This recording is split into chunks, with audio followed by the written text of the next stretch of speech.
10월 23일 목요일 아침 우리가 오늘 함께 나눌 말씀은 역대하 31장 1절에서 21절까지의 말씀입니다. 우리가 계속해서 히스기야의 종교개혁에 대해서 함께 살펴보고 있습니다. 그는 무너진 성전을 정결하게 하고 또 유월절로 회복하며 오늘 본문에서는 예배의 일상화 즉 정상적인 성전 예배를 체계화하고 회복시키고자 합니다.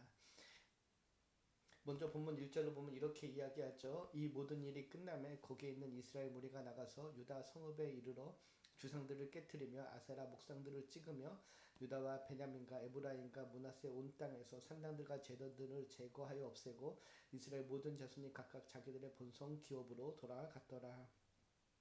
먼저 1절을 보면 예루살렘에서 유월절과 무교절을 지킨 백성들이 이제 집으로 고향으로 돌아가면서 우상들을 모두 깨뜨렸다라고 전해줍니다. 깨뜨리고라는 그 샤바르란 단어는 부수다, 완전히 파괴하다는 의미를 갖고 있는데요. 이것은 단순한 정리나 이전이 아닌 결단적 단절을 의미하는 것으로 주상과 목상을 짓고 산당과 제단들을 없앤 것은 이제 이스라엘이 겸비하여 하나님께 돌아왔으며 앞으로 그분만을 섬기겠다라는 결단의 표현이라 할 수 있습니다. 즉 유월절과 무교절을 지키면서 하나님의 큰 일을 경험한 백성들이 이제 삶의 영역에서 기억을 실천하고 단행하고 있는 것이죠. 우리가 중요하게 볼 것은 유다와 베냐민과 에브라임과 므낫세 온 땅이라는 말입니다. 즉 남유다를 포함한 북이스라엘 모든 지역까지 우산당들을 제거하고 제단들을 제거했다라는 것이죠. 이것은 이제 그들이 다시 하나님의 백성으로서의 정체성을 회복하고 하나님을 섬기겠다라는 그 개혁의 모습이라 할 수 있습니다. 예배의 첫 열매는 삶의 주인의 자리를 하나님께 돌려드리는 것입니다. 그동안 내가 의지하던 것들, 내가 사랑했던 것들을 과감히 포기하고 버리는 것이 삶의 첫 열매라 할 수 있습니다.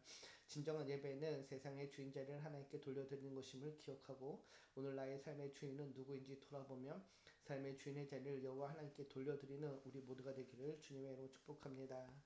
그리고 이어지는 본문 2절부터는 성전 직무와 재정을 정비하는 모습을 보여줍니다. 2절을 보면은 히스기야가 제사장들과 레위 사람들의 반열을 정하고 그들의 반열에 따라 각각 그들의 직임을 행하게 하되 곧 제사장들과 레위 사람들에게 번제와 화목제를 드리며 여호와의 휘장문에서 섬기며 감사하며 찬송하게 하였다라고 이야기하죠. 히스기야는 성전 직무자와 재정을 정비하면서 예배가 한 번의 감정적 열정이 아니라 제도적 조직적 기반을 마련하고 거룩한 질서, 예배를 회복하고자 합니다. 다윗이 성령의 인도하심에 따라 정한 24 반열로 다시 그들을 정비하고 있는 것이죠. 히스기야는 그 제도를 부활시킴으로 예배의 지속성과 균형을 회복하고자 했던 것입니다. 또 그들의 반열에 따라 각각 그들의 직임을 행하게 했다라고 이야기하죠. 즉 제사장은 제단의 제사를 담당했고 레위는 문지기와 찬양대, 헌물관리 등 다양한 역할을 맡게 됨으로써 하나님이 주신 은사대로 사명대로 자신에게 맡겨진 직분을 감당하게 합니다. 또 이어지는 3절 4절을 보면은 왕으로서 솔선수범하여 자신의 재산 중에서 번제와 절기 제사를 위한 제물을 드렸다라고 이야기하죠. 3절을 보면 이렇게 알려줍니다. 또 왕의 재산 중에서 얼마를 정하여 여호와의 율법에 기록된 대로 번제 곧 아침과 저녁의 번제와 안식일과 초하루와 절기의 번제에 쓰게 하였다라고 이야기하죠. 그가 신앙의 모범을 보였음을 알려줍니다. 국가 예배가 하나님 중심으로 회복되었음을 상징하는 것이죠. 또한 히스기야는 백성들에게도 제사장과 레위인을 위해 예물을 드리게 명령합니다.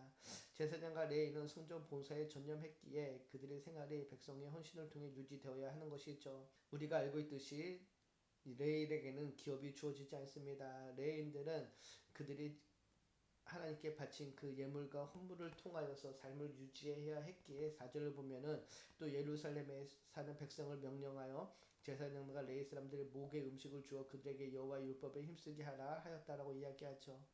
제사장과 레위인은 성전 봉사에 전념하도록 하고 그들의 생활은 백성의 헌신을 통해 유지되도록 한 것입니다. 이 말씀은 예배가 공동체 전체의 참여와 헌신으로 이루어짐을 보여줍니다. 왕의 헌신이 예배의 방향을 세우고 백성의 헌신이 그 예배를 지속시켜 나가는 것이죠. 오늘 우리의 교회도 마찬가지입니다. 사역자와 성도 모두가 각각의 차례에서 하나님께 맡겨준 사명을 온전히 감당할 때 예배 공동체가 온전히 세워지게 될 것입니다.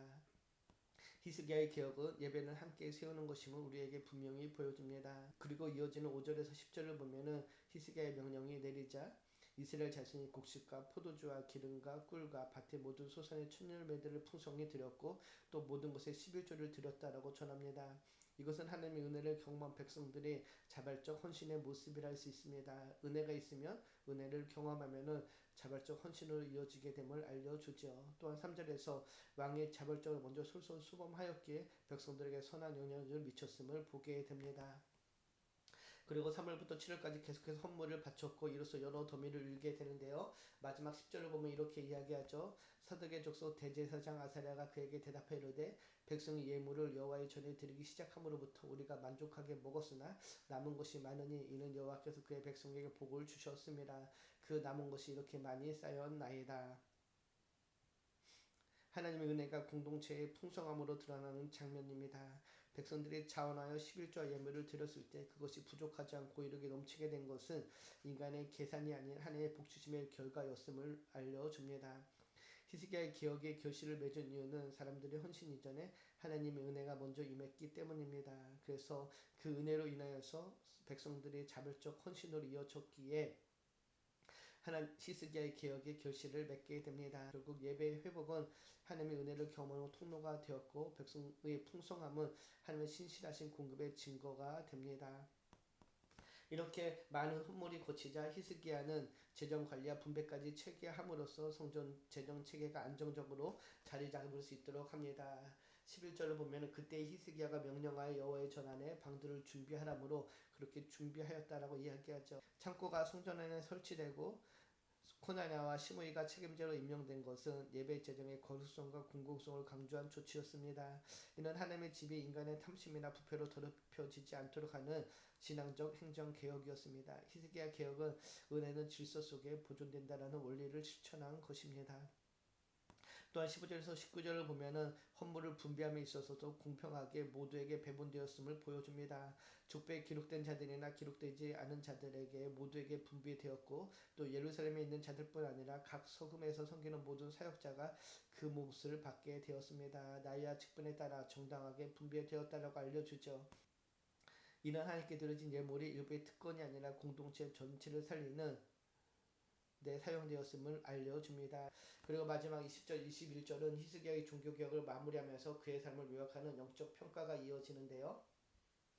히스기야가 온 유대에 이같이 행하되 그의 하나님 여호와 보시기에 선과 정의와 진실함으로 행하였으니 이는 그가 행하는 모든 일 곧 하나님의 전에 수종도는 일에나 율법에나 계명에나 그의 하나님을 찾고 한 마음으로 행하여 형통하였더라. 그의 개혁이 단순한 정치적 조치가 아니라 하나님 앞에서 진실한 경건의 열매였음을 보여줍니다. 그는 마음의 중심에 하나님을 두고 모든 일에 신실하게 행하였습니다. 여기서 진실로 행하다라는 에메트는 성실한 충심으로란 뜻을 갖고 있습니다. 외적인 종교개혁이 아니라 내면의 진심에서 논한 순종이었음을 알려주는 것이죠. 또 마지막 절을 보면은 그가 하나님을 찾고 한 마음으로 행하여 형통하였다라고 알려줍니다.